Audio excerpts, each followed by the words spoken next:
Muy buenos días a todos. Mi nombre es Julián David Sánchez Bautista. Yo soy residente de Medicina Interna en la Universidad de Antioquia.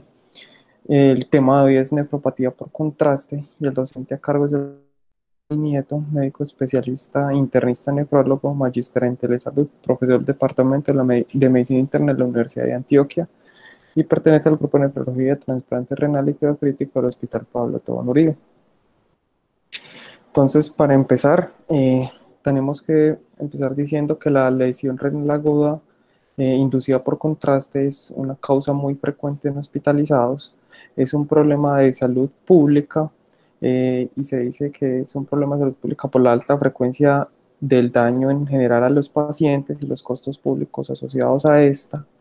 La información diagnóstica es subóptima, que en general puede comprometer el desenlace terapéutico y aunque clásicamente se describe como la tercera causa, hemos visto que en los últimos años esto ha disminuido, ya sea por la prevención de la misma o porque ahora tenemos métodos diagnósticos más óptimos en pro de prevenirla.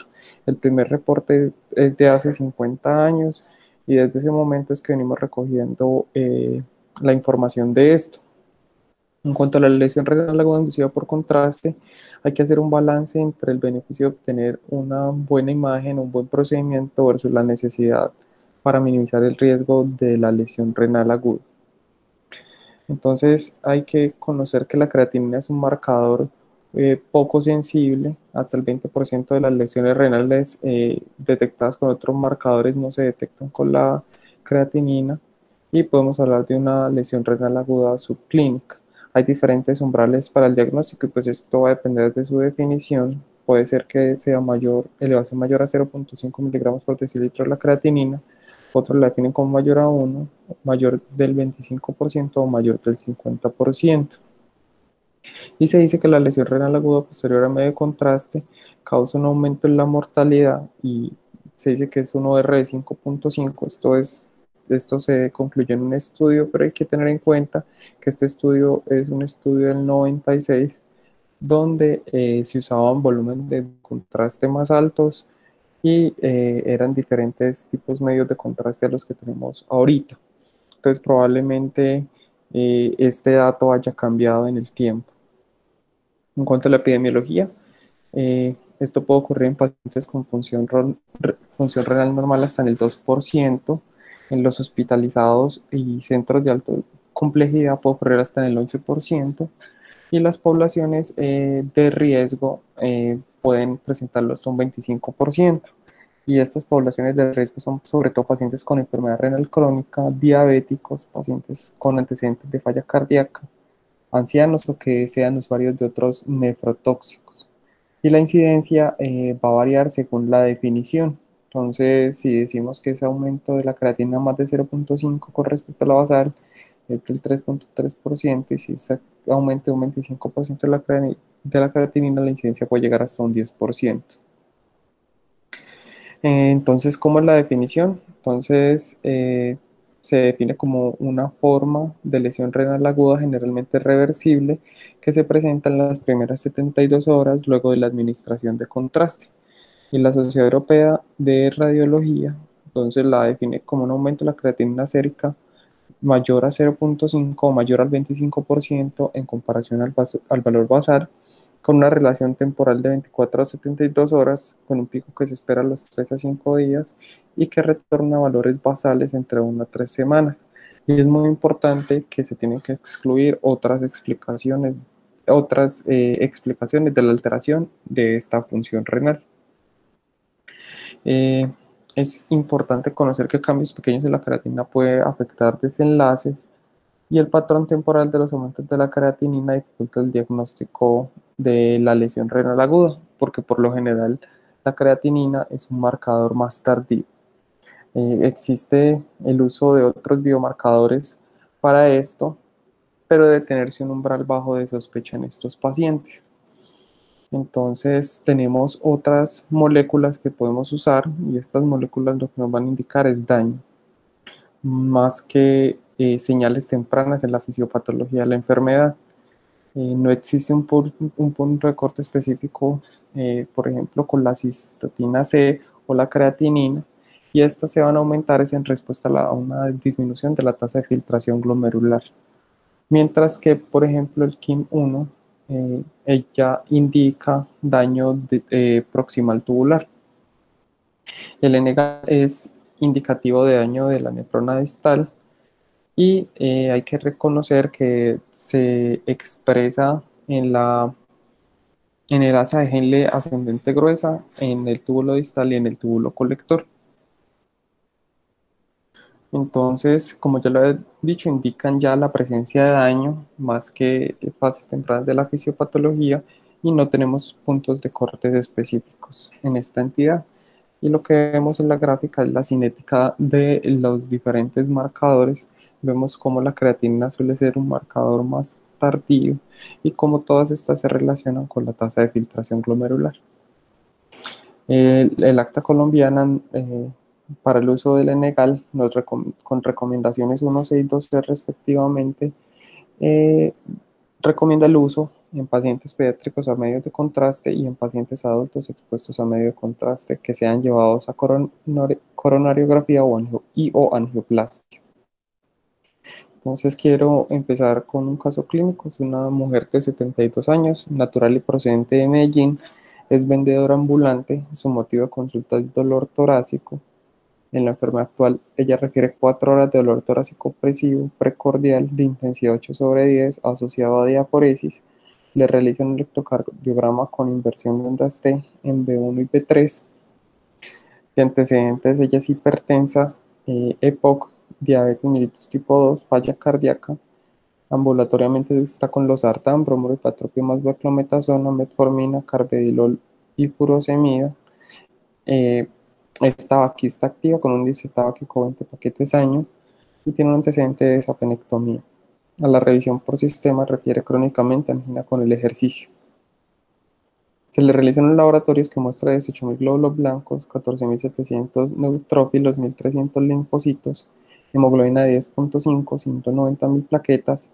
En la radiografía de tórax, una opacidad en el tórax derecho con nivel hidroaéreo en el interior, una creatinina de 1.3 y un BUN de 24. En la evolución de esta paciente se decide ser llevada a estratificación coronaria invasiva en las próximas 24 horas. Entonces pregunto, ¿cuáles son los factores de riesgo para nefropatía por contraste en esta paciente? Bueno, pues en esta paciente tenemos que como factores de riesgo importantes, el antecedente de hipertensión arterial podría ser uno, la paciente es diabética, ese es otro factor de riesgo. Adicionalmente la edad, es una paciente que está por encima de los 65 años. El antecedente de falla cardíaca también podría ser importante entre los factores de riesgo. Y obviamente el medio de contraste, los medios de contraste yodados. Listo. Entonces, dentro de los factores de riesgo reconocidos en esta paciente es la edad, como muy bien lo dijo Ana María, el uso de contraste, el antecedente de hipertensión, falla cardíaca y que es diabética. Entonces, tenemos los diferentes factores de riesgo, entonces aquellos que son secundarios al medio de contraste, entonces tenemos aquellos medios de contraste hiperosmolares yodados y viscosos, los que son dependientes del procedimiento, entonces los intraarteriales, porque pues, vamos a tener un daño directo en el tejido, los procedimientos complejos demorados, donde se usen altos volúmenes de contraste, donde haya exposición repetitiva o en aquellos pacientes donde se usan balones de contrapulsación aórtica. Y entre los ya factores de riesgo del paciente, entonces tenemos pacientes mayores de 65 que tengan enfermedad renal crónica previa o trasplantados renales, antecedentes de lesión renal aguda, aquellos diabéticos, hipertensos y con falla cardíaca, desnutridos que tengan inestabilidad hemodinámica, la presencia de anemia, sepsis, deshidratación, estar en UCI o que tengan asociados nefrotóxicos. Se han encontrado y se han determinado el riesgo de las diferentes entidades y vemos que una disminución de la tasa de filtración glomerular menor de 60 confiere un riesgo de un RR de 3.5 estadísticamente significativo, lo mismo ser diabético Ya si sumamos estas dos, el riesgo es más alto, de 9,2, y tener falla cardíaca con una clase 3-4 puede llegar a ser hasta 12. Del estudio donde se sacaron estos datos, también encontraron que los factores de riesgo más importantes fueron aquellos pacientes que ingresaron con infarto agudo del miocardio con elevación del ST. eh, el riesgo se doblaba casi en aquellos que tenían tasas de filtración menores de 30 y en aquellos con shock cardiogénico. Existe el score de Menran, que predice el riesgo de nefropatía inducida por contraste después de una intervención coronaria percutánea, y lo que nos va a evaluar este score son diferentes ítems y con ello nos va a dar el riesgo. Entonces, dentro de los ítems está la presencia de hipotensión arterial, si se usó un balón de contrapulsación o no, la presencia de falla cardíaca en aquellos pacientes que son mayores de 75 años también puntea, la presencia de diabetes, hematocrito menor al 39% en hombres o menor al 36% en mujeres, que tanto volumen del medio de contraste se usó y la tasa de filtración glomerular del paciente. Entonces con esto vamos a tener una puntuación y sumando esta puntuación, entonces es que vamos a tener una puntuación total. Esa puntuación total eh, se divide en 4 categorías: menos de 5, 6 a 10, 11 a 16 y más de 16. Y según el puntaje que nos den, nos va a dar el riesgo de incremento de la creatinina sérica mayor de 0,5 del 25%, es decir, la lesión renal aguda inducida por contraste, nos va a dar el porcentaje de riesgo de diálisis y nos va a dar el porcentaje de la mortalidad al año. En cuanto a la fisiopatología, entonces los medios de contraste yodado se clasifican de acuerdo a la osmolaridad y la viscosidad. En cuanto a la osmolaridad, pueden ser de alta o baja osmolaridad o isosmolares, y en cuanto a la viscosidad pueden ser de alta o baja viscosidad. Son mucho más nefrotóxicos los medios de contraste de alta osmolaridad y viscosidad.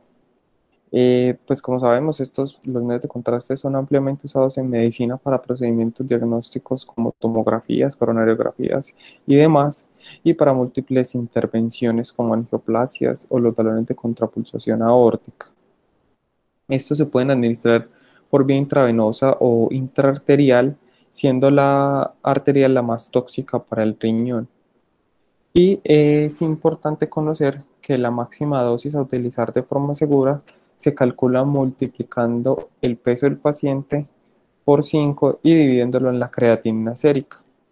Es importante conocer que la administración de los medios de contraste por vía oral no causan toxicidad renal y es una alternativa para ciertas imágenes diagnósticas cuando definitivamente está contraindicado el medio de contraste por vía parenteral. También es importante saber que ellos pueden causar nefrotoxicidad por varios mecanismos, como deshidratación inducida por la elevada osmolaridad, sobre todo en aquellos que tienen altas osmolaridades, y la viscosidad que tienen pueden causar vasoconstricción de las arterias renales y daño tubular agudo directo. Entonces, también va a depender si son iónicos o no iónicos. Entonces, los iónicos se disocian a pH fisiológico. Fueron los que se usaron inicialmente, son más baratos, causan más efectos adversos y son más alérgicos. Mientras que los no iónicos no se disocian a pH fisiológico, la desventaja es que suelen ser más caros, pero son mejor tolerados y causan menos reacciones alérgicas. El contraste se diluye rápidamente en la sangre, se elimina exclusivamente por vía renal, no se reabsorben los túbulos, lo que puede predisponer a acumulación. La lesión se explica por varias vías, como ya les expliqué, y las comorbilidades aumentan la probabilidad de lesión renal. Y el riesgo de presentar lesión renal aguda inducida por contraste es dosis dependiente. Entonces vamos a tener varios mecanismos, entre esos, entonces pacientes con factores de riesgo que tienen una disfunción endotelial previa, por ejemplo los diabéticos, van a ser una deficiencia de óxido nítrico. El contraste favorece la liberación de endotelina 1, que lleva una vasoconstricción sostenida. Esto lleva a hipoperfusión, hipoxia medular y estrés oxidativo. La inyección de este medio de contraste causa una vasodilatación temprana y rápida, seguido por una vasoconstricción prolongada. Entonces, en el contexto de pocas nefronas como en pacientes diabéticos y enfermedad renal crónica, la reducción del flujo puede ser sostenida y lo suficiente para dañar la médula externa y resultar en isquemia pues, de los túbulos. El segundo mecanismo es la lesión celular y apoptosis. Entonces, como no se reabsorbe el medio de contraste, va a haber un aumento de la concentración, aumento de la viscosidad, va a haber una disminución del flujo, lo que lleva a congestión y a citotoxicidad directa de estas células. Entonces, como no se reabsorbe su paso a través de los túbulos, con su paso a través de los túbulos, la concentración se va a hacer mayor, causando citotoxicidad. A mayor tiempo de exposición a concentraciones altas de contraste, pues mayor riesgo de citotoxicidad directa. Lo vamos a ver como una vacuolización citoplasmática y se van a ocurrir pérdidas de proteínas de membrana como la caveolina y va a haber la alteración de la bomba sodio-potasio TPase. También va a haber un aumento del cáncer intracelular que va a causar dos cosas: vasoconstricción a nivel de las arteriolas y también activación de apoptosis mediada por citocromo C. Y el tercer paso es la alteración tubulodinámica y filtración.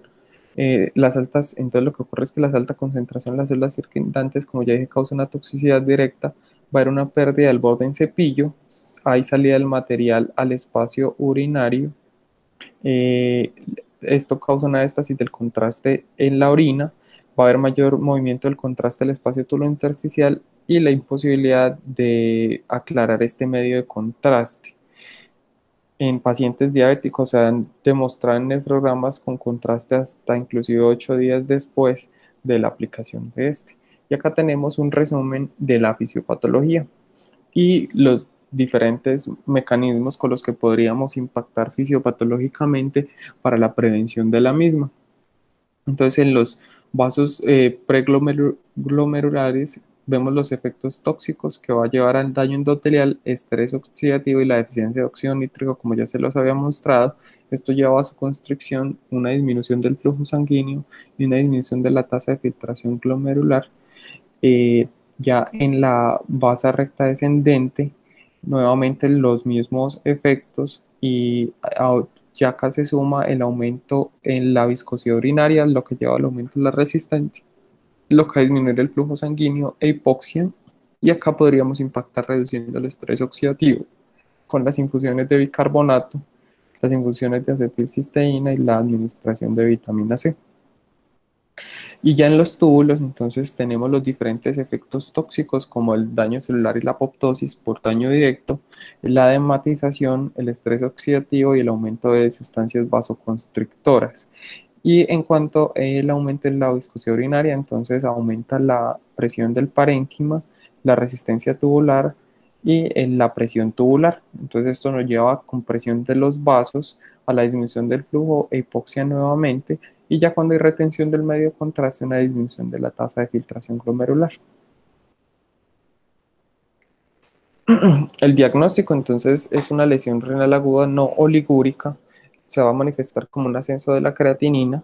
En el sedimento urinario podríamos encontrar cilindros granulares, cilindros de células epiteliales tubulares, y por lo general no hay evidencia de enfermedad glomerular o nefritis intersticial. La proteinuria suele ser ausente o leve, pero hay que tener en cuenta que los medios de contraste yodado pueden dar falsos positivos en las tirillas. Vamos a tener una fracción excretada de sodio menor al 1%, y no hay hematuria porque no hay lesión glomerular. En cuanto al diagnóstico diferencial, entonces siempre hay que pensar en ateroembolia, sobre todo en estos pacientes en donde se producen cateterismos cardíacos, porque en ellos pueden haber microémbolos que se van al lecho renal y causar manifestaciones similares. Entonces uno la puede sospechar en aquellos pacientes que tengan presencia de otras lesiones embólicas, que encuentren una isquemia digital o livedos reticulares, que también tengan eosinofilia transitoria o hipocomplementemia. Y hay que tener en cuenta que esta lesión renal aguda puede darse días a semanas después del procedimiento. También hay que descartar nefrotoxicidad por medicamentos, lesiones renal aguda por sepsis, lesión prerrenal por deshidratación y el síndrome cardiorrenal.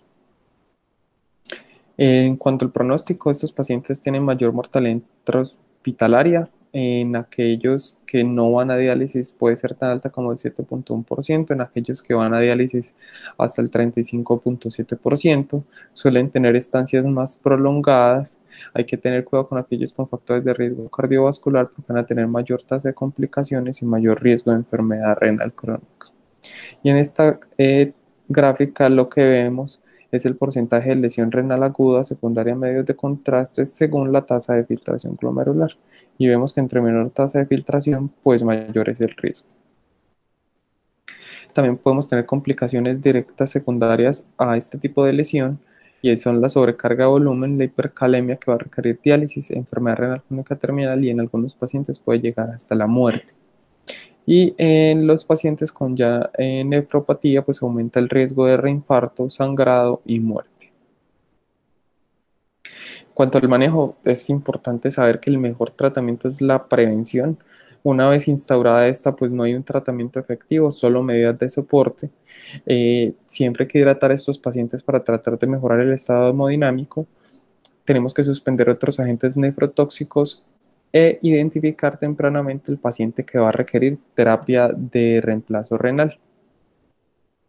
Entonces, dentro de las estrategias, la primera es evitar exposición innecesaria, entonces reconocer qué paciente es el que necesariamente va a requerir exposición a un medio de contraste, la hidratación por vía oral para pacientes sin factores de riesgo, la hidratación parenteral para aquellos con factores de riesgo, en lo posible usar volúmenes tan bajos como lo permite el procedimiento o la intervención, y tratar de elegir el agente menos tóxico en pacientes de alto riesgo.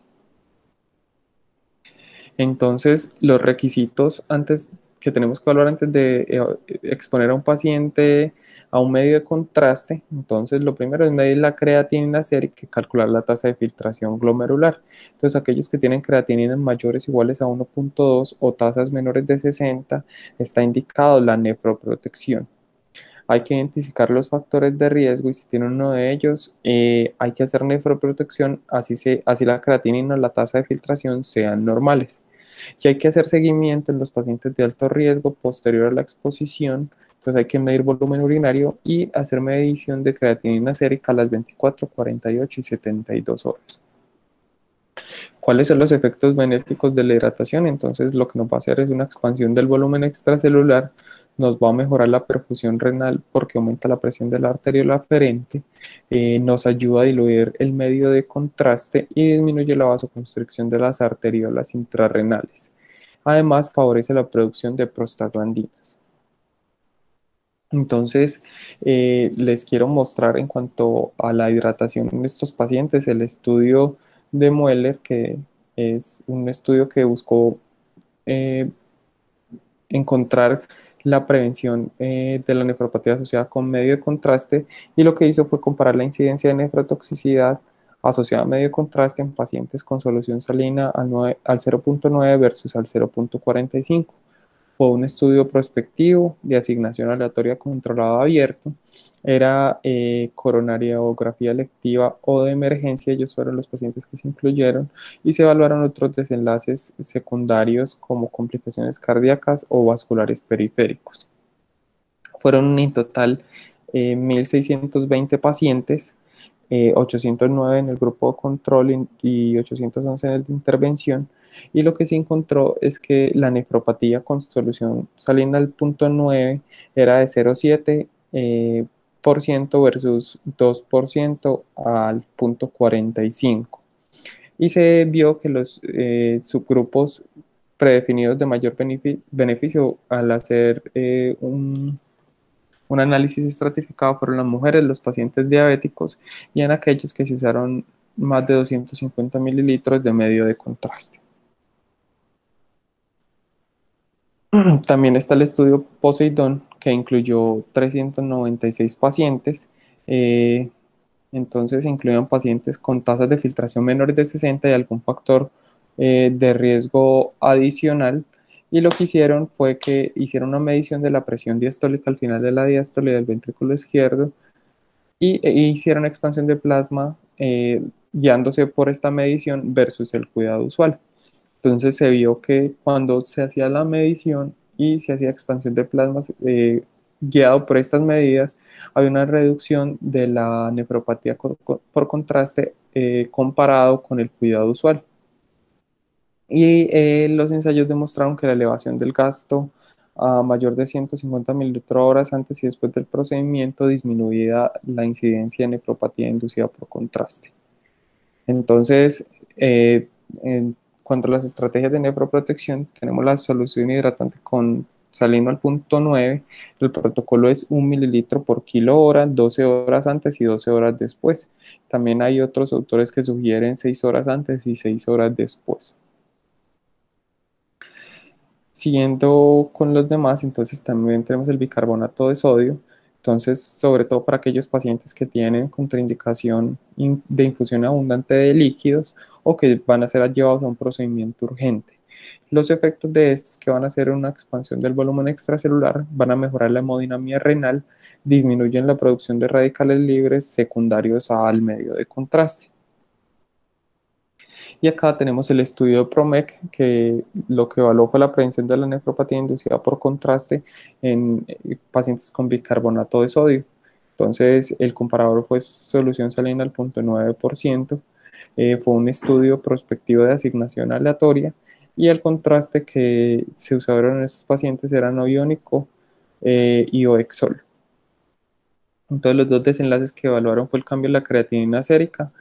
Entonces, en este ítem una diferencia de 0.036, pero no fue estadísticamente significativa. Y en cuanto a la incidencia de nefropatía por contraste, fue mayor en el grupo con bicarbonato de sodio, pero nuevamente no hubo una diferencia estadísticamente significativa entre los dos grupos.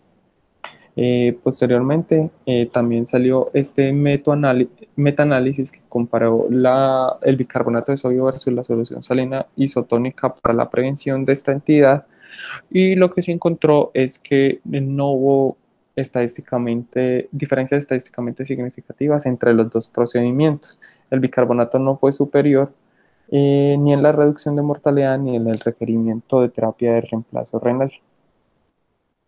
Entonces, el protocolo de bicarbonato de sodio son 150 equivalentes por litro en agua destilada de dextrosa al 5%.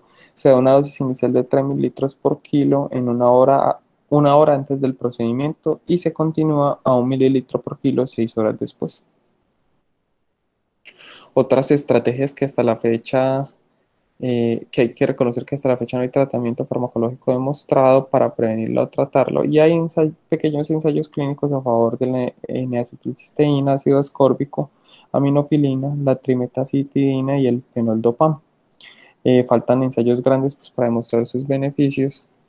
Y las estatinas se ha encontrado que podrían ser nefroprotectoras. ¿Y por qué? Porque hacen una inhibición de la captación de contraste de las células tubulares renales, pueden atenuar la disfunción endotelial de estrés oxidativo, tienen efectos antiinflamatorios, antiproliferativos de células mesangiales y también protección de los povocitos. Entonces, en un metaanálisis que se publicó en 2009 que comparó la N-acetilcisteína con el bicarbonato versus la solución salina, entonces podemos observar varias cosas. Entonces, el ítem A que comparó el aumento de la creatina del 25%, vemos que no hubieron diferencias estadísticamente significativas en aquellos pacientes con N-acetilcisteína y bicarbonato versus solución salina y N-acetilcisteína sola. Cuando se compara tomándose en cuenta el aumento de la creatina mayor a 0.5, acá sí vemos que hay un beneficio, aunque sutil, que favorece la N-acetilcisteína con el bicarbonato de sodio sobre la N-acetilcisteína sola. Pero ya cuando hacemos la combinación vemos nuevamente que pierde la significancia estadística.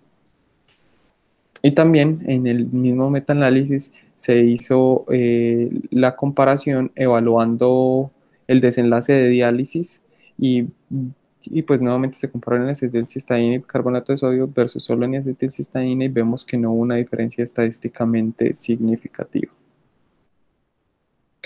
También en este estudio que evaluó los desenlaces en pacientes que fueron llevados a angiografía que con bicarbonato de sodio y acetilcisteína, fue un estudio que incluyó 5.177 pacientes y fue un estudio que se detuvo tempranamente porque en el análisis interino no se encontraron diferencias en los dos grupos de intervención.